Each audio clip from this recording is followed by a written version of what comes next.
In the lyric feature this week, Recording the Legends. For more than 3 decades, Robert Gooch recorded the world's most celebrated musicians whilst he was a principal sound balancer at EMI Records. His story extends from the days of 78s to today's digital recording, and in this, the second of 2 programmes, he looks back with Jon Tolansky on some of his most inspirational moments, with artists such as Beecham, Carrian, Klemperer, Callas and Gobby. Robert Gooch, Recording the Legends.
Povero cugino, povero zio,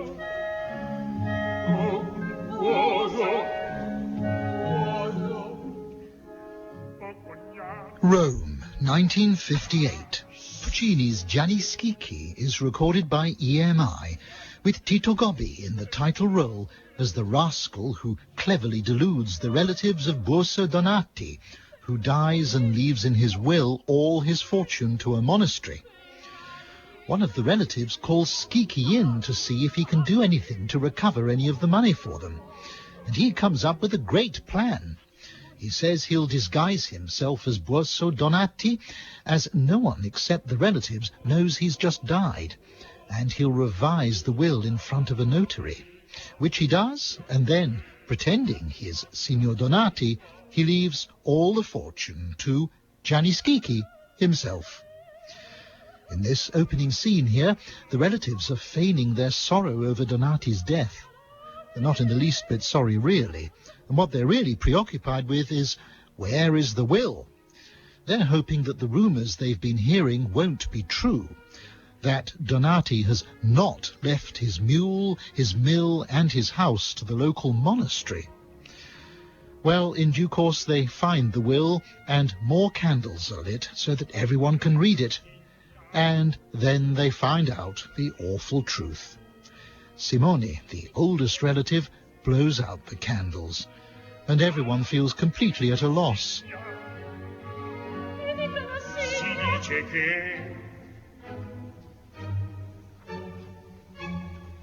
No, Marco, lo senti?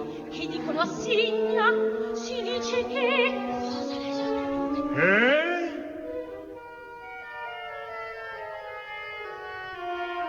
Ma insomma, possiamo sapere. Lo dicono a Signa.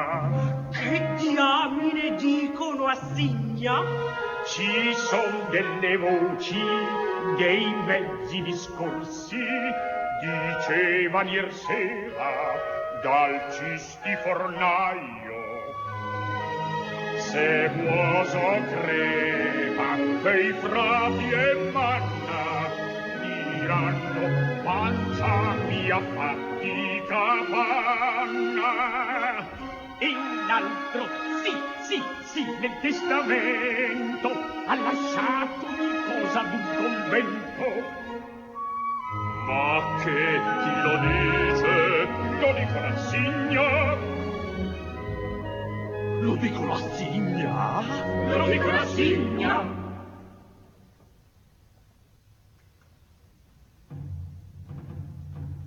Oh, Simone, parla tu, sei il più vecchio. Tu sei anche stato modesta fucecchio. Che ne pensi? Che ne pensi?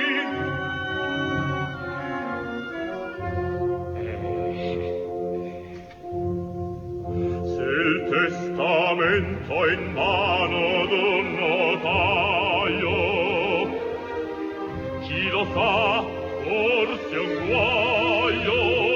Se però ce l'avessi lasciato in questa stanza, guaio per frati, ma per noi speranza.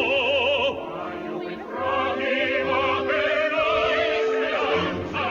Oh Lauretta, amore mio, speriamo nel testamento dello zio.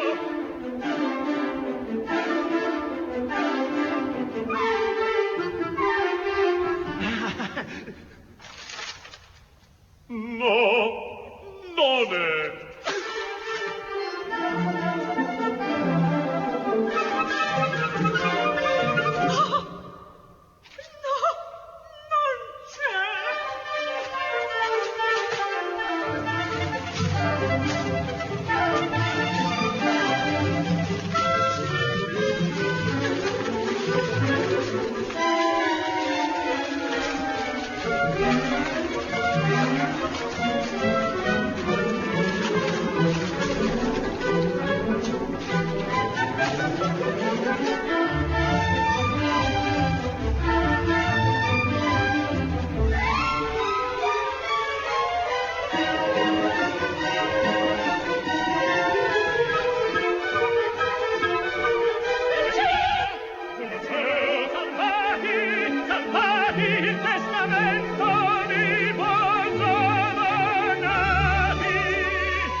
Lasciato bene bene, se tra poco si fosse tutti ricchi, in un giorno di festa come questo mi daresti il consenso di sposare la Lauretta figliola dello Schicchi.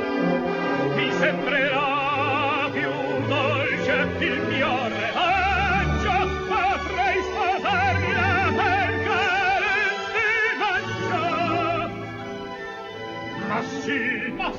Ma sì, c'è tempo a riparlarne, potrei sposarla per Calè di maggio. Vi presto il testamento.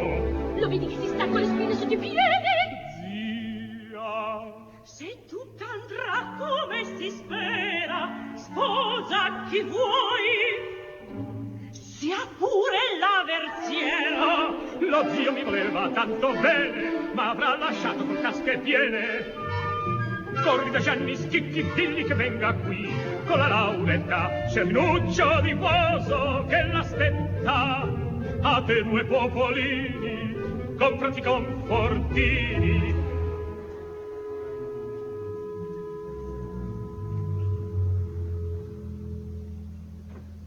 Ai miei cugini, Sida e Simone. Povero Buoso, tutta la cena tu devi avere. Insino in fondo si deve struggere, sì. Godi, povero Buoso.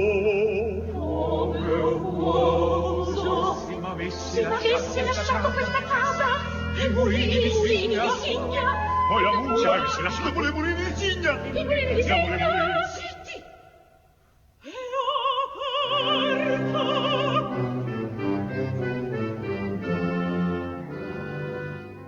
The recording of Gianni Schicchi was a triumph of theatrical atmosphere, so vividly captured by the balance engineer Robert Gooch, who recalls what an exceptionally special event it was.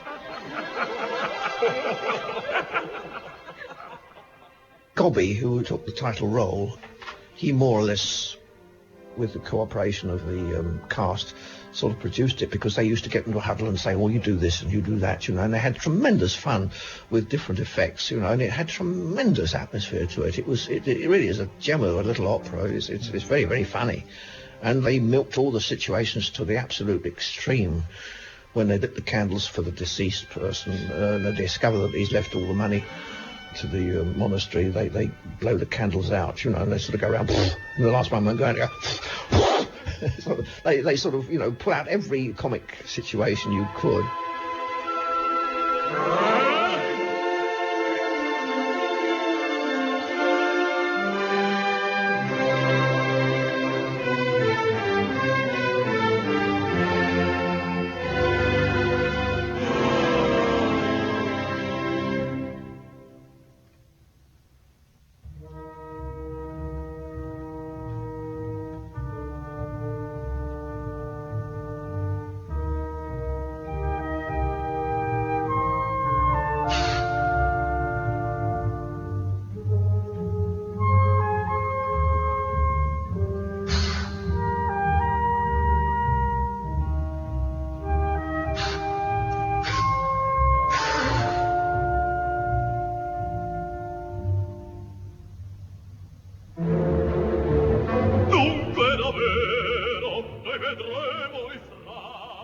Now what are they going to do?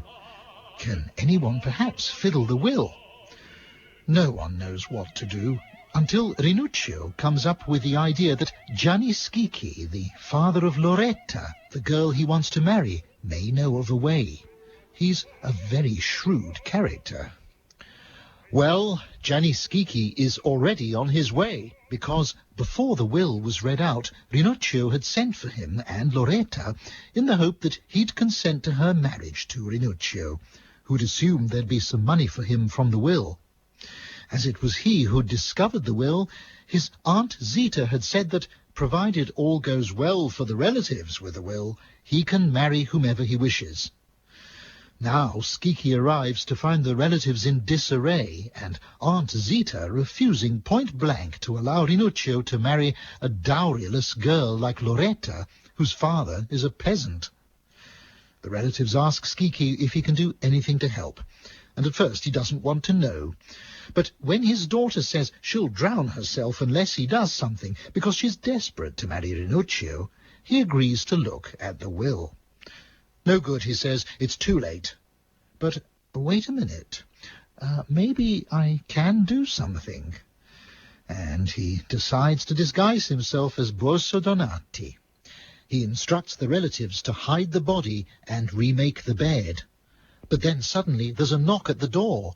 It's the doctor, Maestro Spinellocchio. He doesn't know that Buoso Donati has died, and he's come to see how his poor patient is doing. The relatives say, he's better, he's all right, but he mustn't be disturbed. But the doctor insists I must examine him. And then the doctor is very pleased to hear Buoso's voice. It's Gianni Schicchi impersonating him. He maintains his improvement from behind the bed curtains, and the doctor leaves.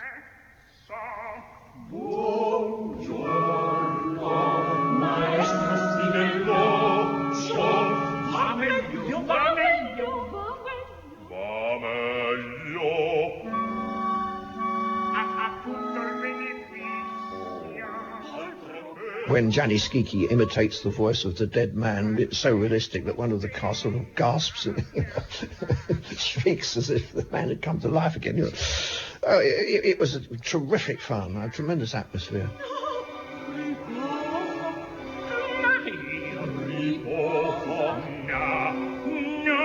Maestro Spinellocchio,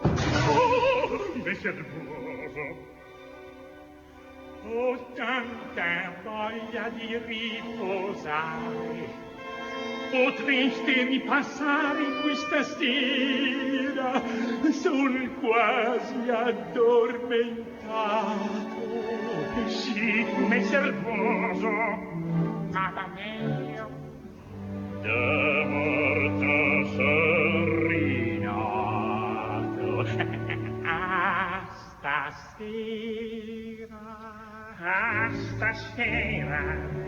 anche alla voce sento è migliorato e a me non è mai morto un ammalato. Non ho delle pretese, il merito è tutto della scuola bolognese. Stasera, maestro, a questa sera.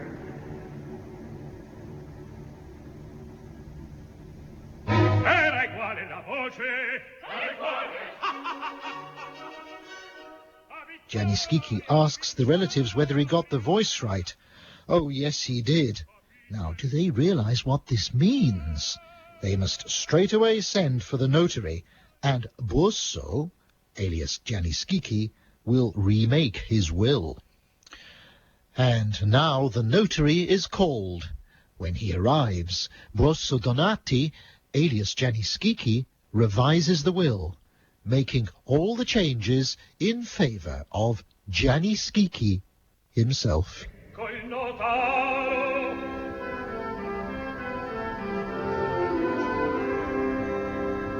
messer Buoso, buongiorno. Oh, siete qui. Grazie, messer Amanzio. Oh, Pinellino calciolaio, grazie. Grazie, Guccio di dove? Troppo buoni di venirne a servir da testimoni. Povero Buoso, io l'ho sempre calzato, vederlo in quello stato viento a piangere. Il testamento avrei voluto scriverlo con la scrittura mia. Me l'impedisce la paralisia, perciò volli un notaro solenne e leale. Oh, messer Buoso, grazie. Dunque tu soffri di paralisia.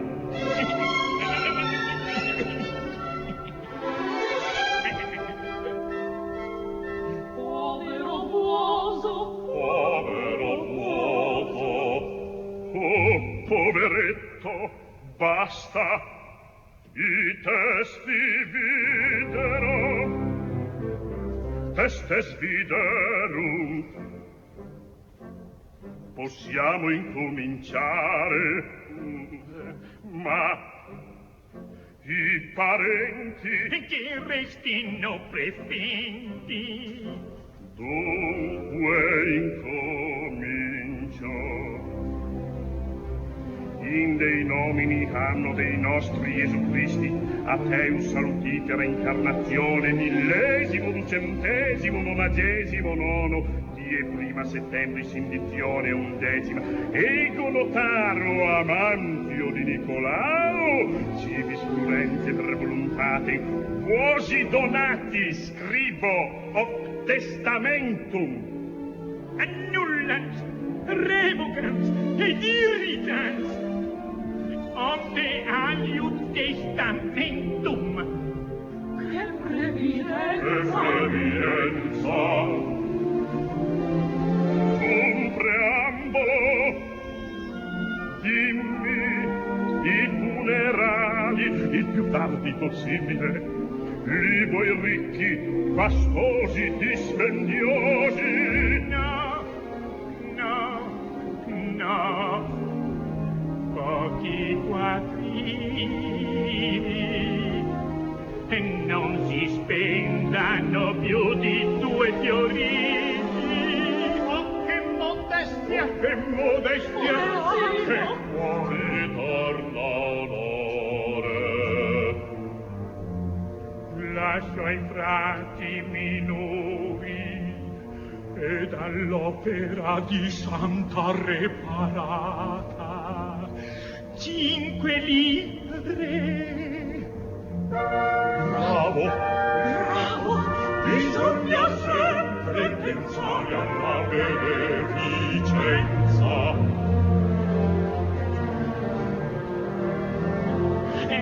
Non ti sembra un po' poco chi gripa e lascia molto all'incongrite ai frati, fa dire a chi rimane eran quattrini rubati. Che massime, che mente, che saggezza, che lucidezza. I fiorini incontanti li lascio in parti eguali E fra i torrenti. Oh, grazie Dio! Grazie, cugino. Lascio a Simone i beni di Fucecchio, alla zitta i poterini figlie. Grazie, grazie! Appendo i campi di Flaro. Grazie, cognato. Annelletta Gerardo i beni tempoli. Grazie, grazie! Alle ciste da Marco i beni a Quintole. Ora siamo alla mula, la casa e la mulini. Lascio la mula, quella che costa 300 fiorini, che è la migliore mula di Toscana. Al mio devoto amico Gianni Chicchi.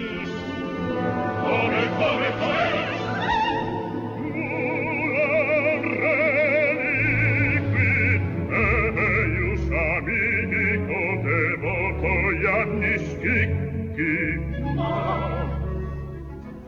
Cosa vuoi che importi a Gianni Schicchi di quella mola? Tienti buono timone, lo so io quel che vuole Gianni Schicchi. Ah, furfante, furfante, furfante! Lascio la casa di Firenze al mio caro devoto affezionato amico Gianni Chicchi.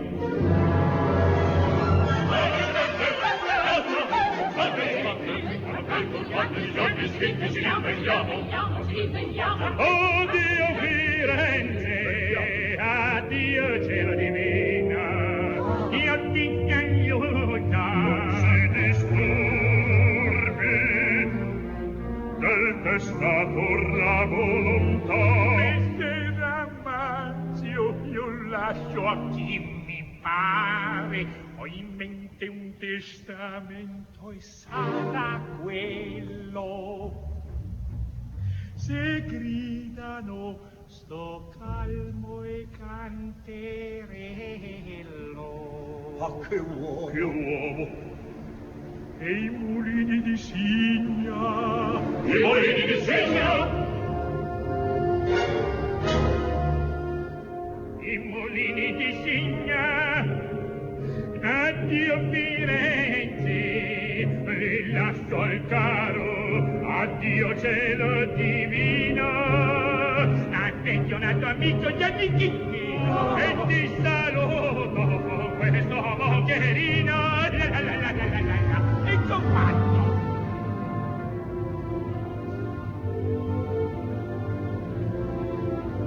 Zitta, di vostra borsa date 20 fiorini ai testimoni.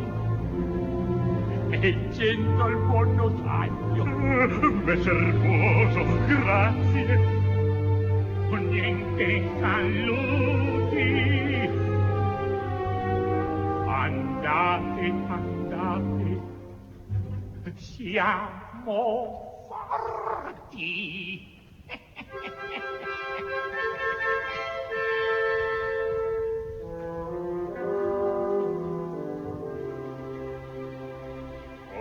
che uomo, che uomo!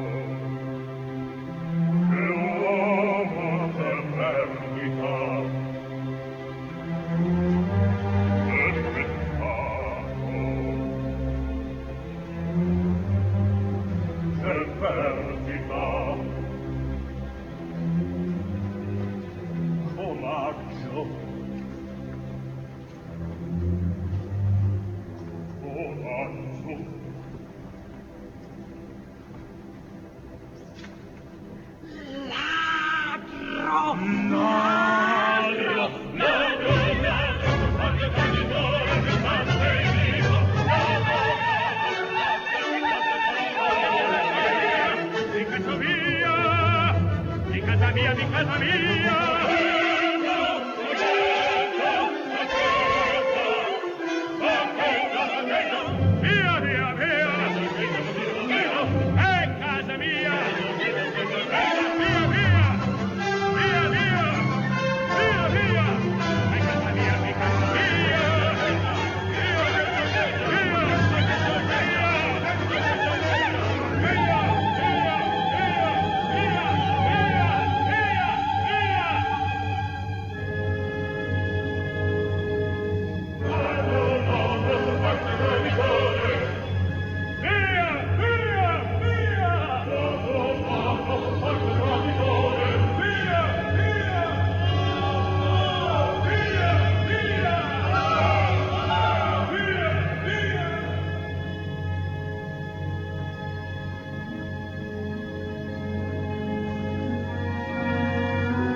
Ditemi voi, signori, se i quattrini di Buoso potevan finir meglio di così.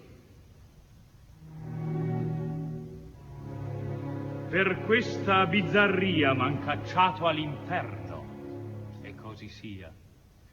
Ma con licenza del gran padre Dante, se stasera vi siete divertiti, concedetemi voi l'attenuante.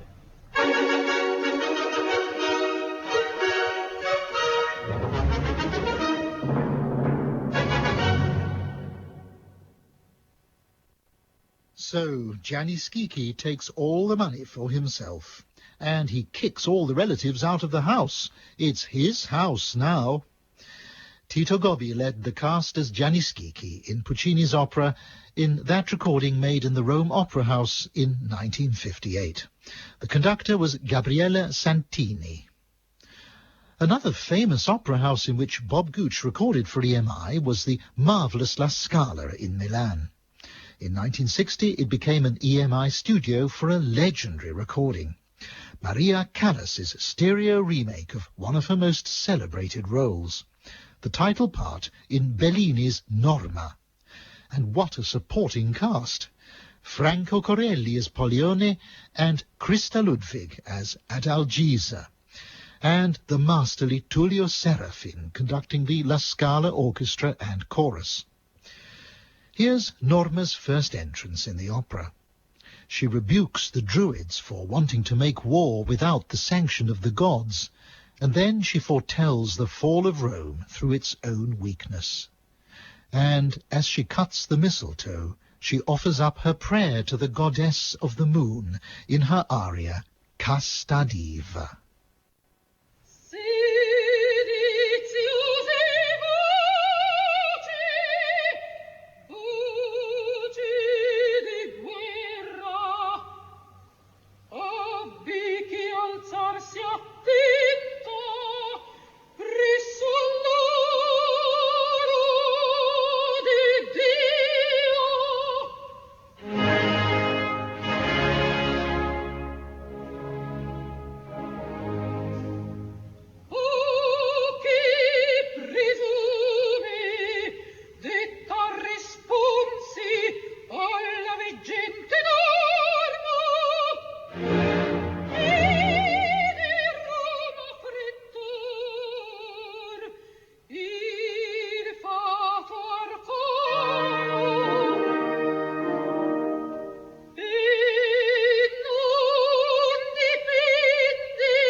tanto pressi, e vorrai tu contaminarti assai con pur le patrie selve e campi avidi dall'aquile rapine, o mai vibrenna oziosa non può starsi la scala.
We started the recording and she was obviously in bad voice, and she said, look, I've got problems. There was some, I don't know, some respiratory trouble she was having, some congestion or other, I don't know. But apparently, under these circumstances, there was a singer's trick of consuming castor oil, which apparently smooths things out and enables you to sing for 24 hours, after which, you know, the effect wears off, apart from any other effect that it might cause. But she said, don't worry, tomorrow it will be fine. And she came in and she sang, well, all the main arias, the duets with Christa Ludwig and with Corelli. And we just put on tape after tape enough. She went through all the major works like this. And she said, right, that's fine. She said, no, I shall have to have 3 days off. And then she told us, she said, I've consumed a whole tumbler of castor oil, which has enabled me to sing. And I shall be unavailable for a while. And I said to Walter Legg, I said, no wonder I should think anybody who'd taken that amount of castor oil will be unavailable. He said, oh, nonsense, dear boy, these Greeks have so much grease in their food, it's a drop in the ocean. That was on Norma? That was on Norma, yes. She was a thorough professional. That they said that she had this prima donna sort of temperament, but she just couldn't stand forwards gladly, that's all.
Maria Callas as Norma, recorded by Robert Gooch in Milan in 1960.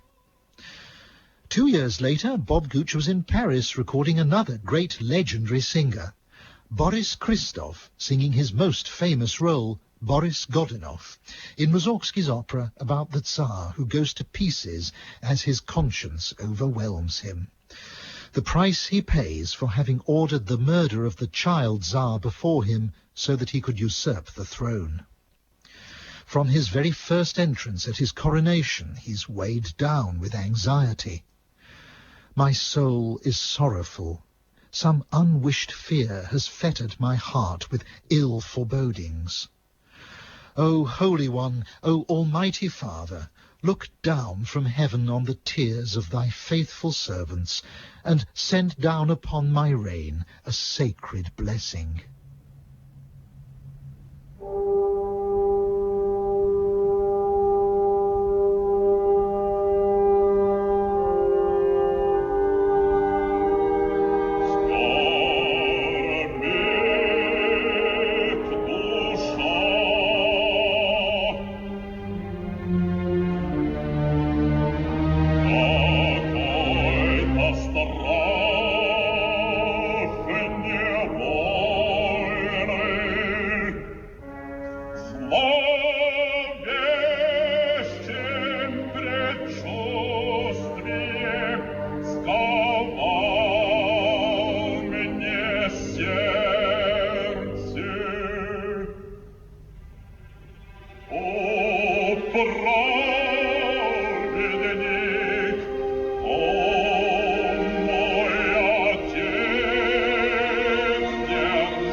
That was the first 4-track recording we ever did of opera.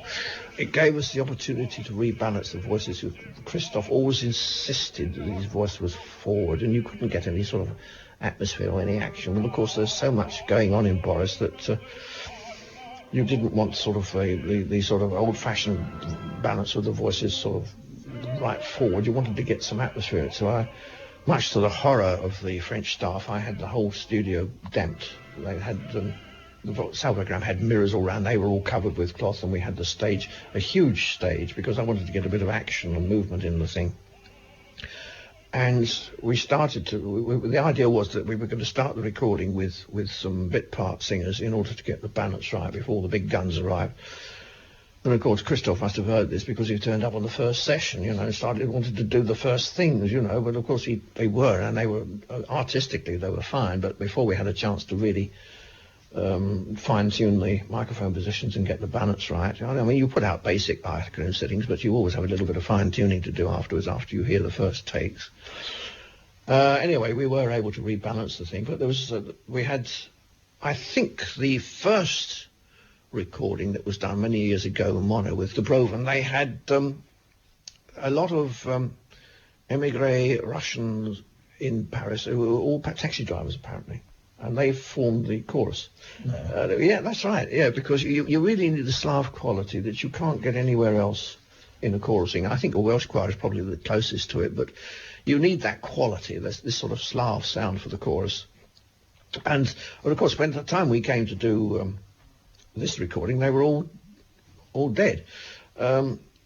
So we used the Sofia Opera with Bulgarians, who was the closest we got to it. And of course, he being a Bulgarian as well, there was a big sort of reunion at the thing. And of course, they entered into the thing like that. In the revolution scene, when they come charging on to the stage, they said, well, we can't really sing full length, so we had half of the chorus in situ to sing for the entry, and the other half sort of rushed on with things, and that worked very well.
The revolution scene from Mussorgsky's Boris Godunov in the version of Rimsky-Korsakov.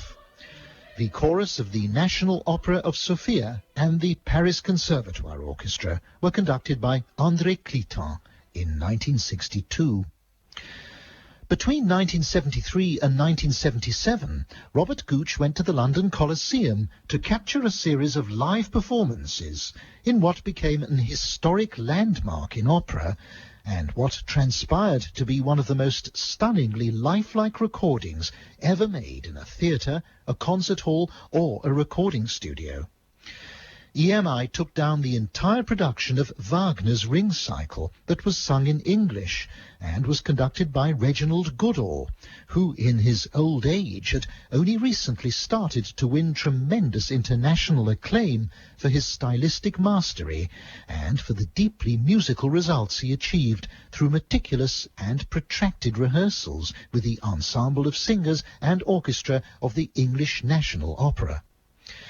This recording stands as a monument both to the achievement of the artists and also to the remarkable success of Robert Gooch's balancing, preserving a natural and three-dimensional sound picture of the performance that's astonishingly close to the actual sound that was heard in the best seats in the theatre. And so now we'll end this tribute to Robert Gooch, EMI Master Balancer, who at his 80th birthday has been remembering the legends he's recorded for posterity, with the closing scene from Das Rheingold, the first of the 4 operas of Der Ring des Nibelungen. The first killing for the stolen gold has taken place, and Alberich's curse on the ring has begun to take its effect. Wotan, the head of the gods, sung by Norman Bailey, salutes his new fortress Valhalla, and he and the other gods prepare to cross the Rainbow Bridge to enter it, although Loge, sung by Emil Belcourt, confesses his shame at being part of the group. The entire initiative has been built on a theft, and it's ultimately bound to be doomed. Indeed, as they all step on the bridge to enter Valhalla, suddenly, in the distance, the Rhine maidens bewail the loss of the gold they guarded in the river.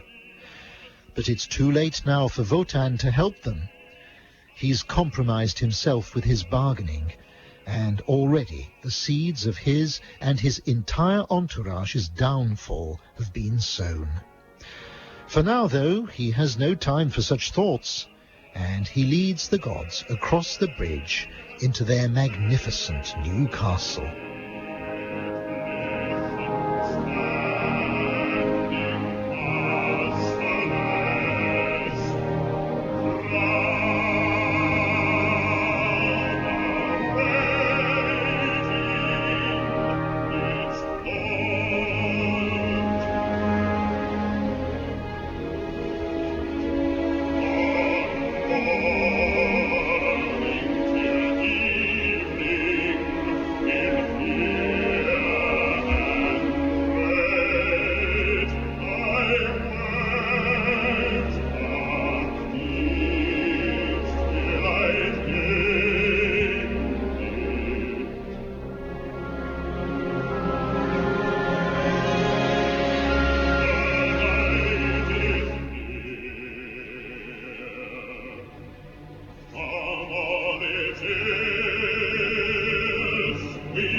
Who knows what I'll do?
The closing scene from Wagner's Das Rheingold with Norman Bailey, Emile Belcourt, Catherine Pring and the English National Opera Orchestra conducted by Reginald Goodall.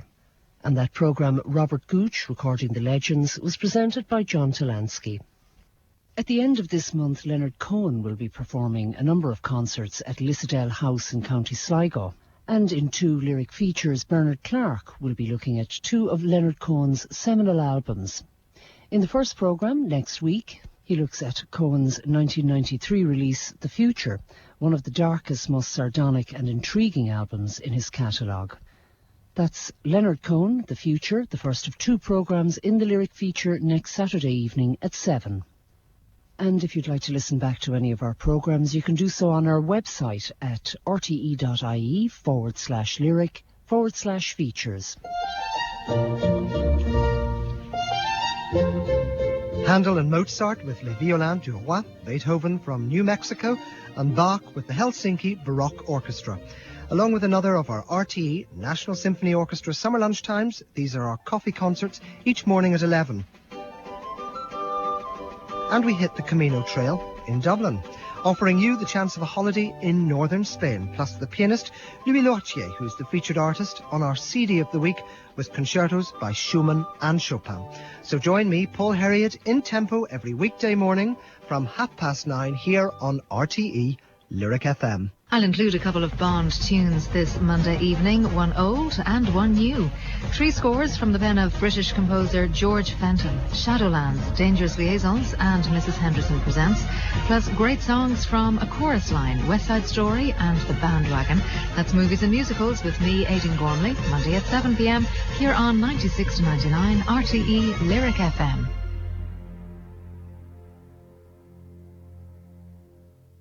For outstanding music on the move or at home, check out Classic Drive with me, Niall Carroll, weekdays on RTE Lyric FM from 4 till 7. Essential information on the greatest music, online, on digital and on 96 to 99 FM. Classic Drive on RTE Lyric FM.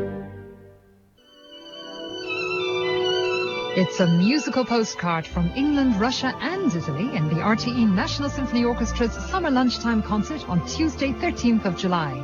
Music perfect for a summer's day with Tchaikovsky's Souvenir de Florence, one of the best ever musical postcards, and Vaughan Williams' The Lark Ascending.